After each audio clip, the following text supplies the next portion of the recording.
বঙ্গদেশে ছিল এক ধার্মিক রাজন, অতি দয়াবান বলি প্রসিদ্ধ সেজন। ব্রাহ্মণ পণ্ডিতের ভক্তি হৃদয় তার, ধর্ম ছিল একমাত্র জীবনে সম্বল। বৃহৎ রাজার এক তার রাজ্যে হয়, বিক্রয়ান্তে অবশিষ্ট দ্রব্য যাহা রয়। সেই দ্রব্য রাজা কয় যে করিত, তাহে বিক্রে তার কভু ক্ষতি না হইত। এই সব হেরিল কি ভাবে মনে মন, ছলিয়া দেখিব এবার ধার্মিকও কেমন। ধর্মরাজে ডাকি তবে লক্ষ্মী ঠাকুর রানী, বলেন শোনো তুমি কহি যাও বাণী। লোহের অলক্ষ্মী মূর্তি করিয়া গঠন, বঙ্গদেশে রাজা করো গমন। লক্ষ্মীর আদেশে ধর্ম বিষয় এখন, লোহের অলক্ষ্মী মূর্তি করহ গঠন। অতঃপরে লোহমূর্তি গঠিত হইল, ধর্মরাজ লয়ে তাহা বাজারে আইল। এক স্থানে লয়ে তাহা বাজারে বসিল, মূর্তি হেরিয়া কেতা জিজ্ঞাসা করিল, কোন দেব হয় ইহা কহ মহাজন, কিরূপে পূজিত হবে বলো বিবরণ। আর কত মূল্য দেব এর বলো, বিবরিয়া সব তুমি মোদেরও কহিবে। ধর্মরাজ বলে তবে শোনো কেতাগণ, অলক্ষ্মী ইহার নাম কহে সর্বজন।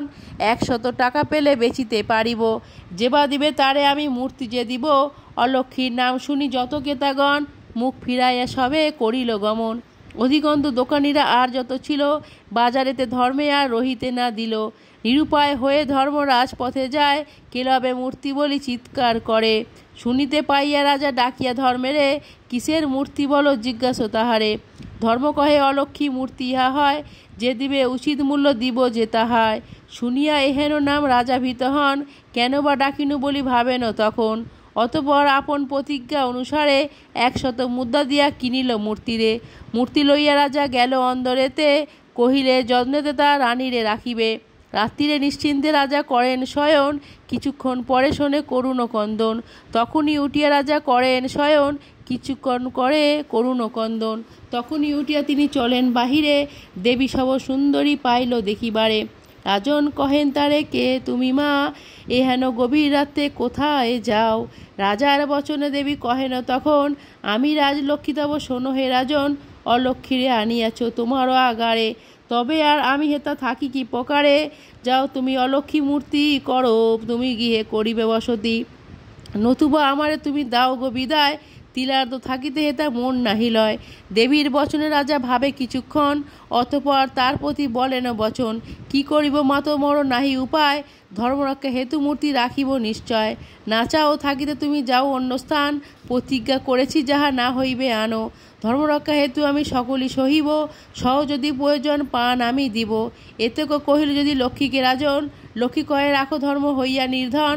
অলক্ষ্মীর হেতু লক্ষ্মী রাজ্য ছাড়ি যায়, ভাবে মনে রাজা তবে আর কি বা হয়।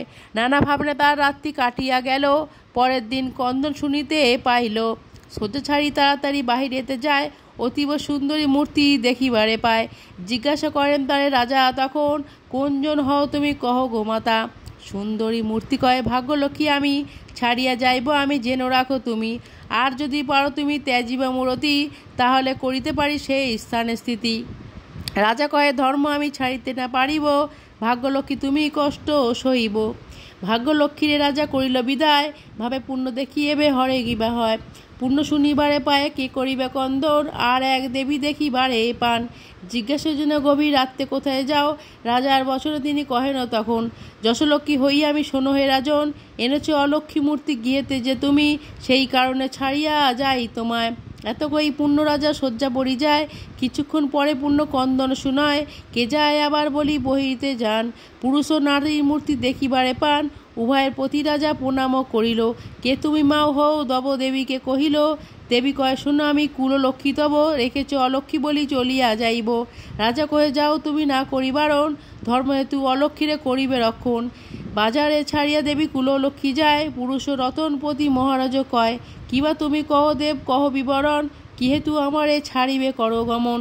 ধর্মরাজ বলে মোরে জানো সকলে, রাজলক্ষ্মী চলি গেল ছড়িয়া সংসারে, সেই হেতু থাকা মোর উচিত না আর। অতএব যাব আমি নিজ নিকেতন, রাখিবার তবে মোরে নাই করো যতন।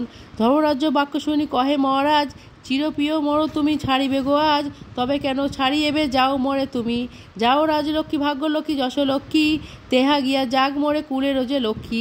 সকলে ছাড়িব আমি তোমারে নাড়িব, আমার যে কালবধি তোমারে পুজিব। রাজার বচনে ধর্ম সন্তুষ্ট যে হন, হাসি মুখে রাজাপতি তবে তিনি কন। থাকিবারে পারি আমি শুনো হে রাজন, যদ্যপি আমার বাণী করহ গ্রহণ। ধর্মবাক্য শুনে রাজা তার প্রতি কন, এত শুনি ধর্ম তবে বাজারে যে কন। কোজাগরী লক্ষ্মী পুজো করহ রাজন, তাহাতে শান্তি তুমি পূর্ণ যে পাইবে। সকল অভীষ্ট তোমার পূর্ণ হইবে। ডাকামাত্র মিত্র আসিল তখন, মনের বাসনা রাজা তাদের কহিল। বলামাত্র সব দ্রব্য সংঘ হইল, পুরোহিত দিয়া করে লক্ষ্মীর পূজন। সেই হতে পূর্ণতার ভাগ্য ফিরে যায়, রাজলক্ষ্মী আদি সবে ফেরে পুনরায়।